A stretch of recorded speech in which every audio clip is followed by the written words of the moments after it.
So these are 3 to 5 minute mind hacks from some of the top minds in the world that I've either interviewed or read. And today's topic is an awesome topic. It's about great leadership, both in the business world and also great personal leadership. How do you know if you're leading yourself well? And for answers, we're going to turn to Roselinde Torres, who is a managing partner at Boston Consulting Group. Worked in their leadership practice for years, advises CEOs around the world, but she did something really unique. She took a year off to study leadership in different contexts. What does it look like in a nonprofit group? How did Nelson Mandela lead in a completely different situation in South Africa? And through all of that work in the business world and her personal journey, she distilled down the essence of great leadership into 3 concepts. Number 1 is to anticipate and live the change that you see for the future.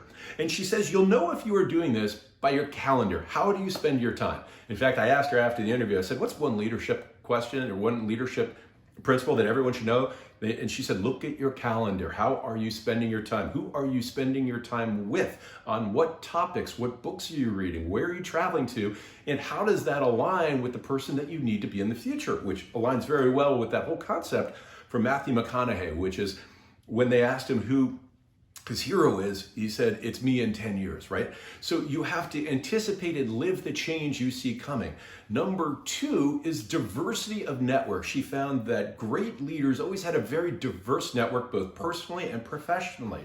And what that allowed them to do was to see different contexts. You know, if you go back and you listen to old Steve Jobs talked about what real brilliance is. And he said, it's not a smart person thinking through a problem. It's someone who sees enough data points and can connect points that no one else can see. And therefore they have a completely different perspective on problems.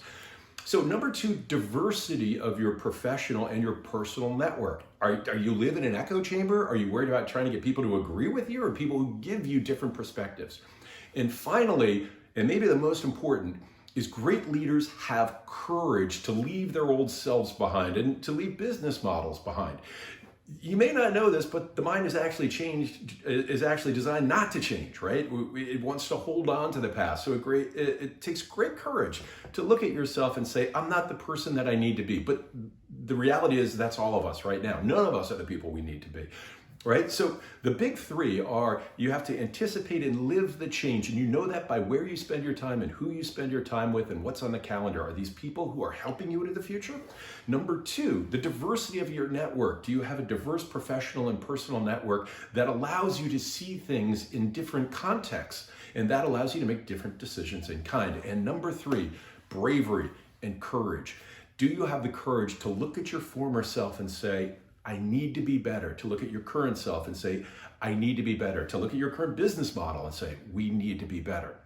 So 3 simple concepts, but when I asked her to boil it down to 1, she said, look at where you spend your time and who you spend your time with. That will tell you what kind of leadership you're giving yourself and what kind of leadership you're giving your organization. And that is this week's Mind Espresso.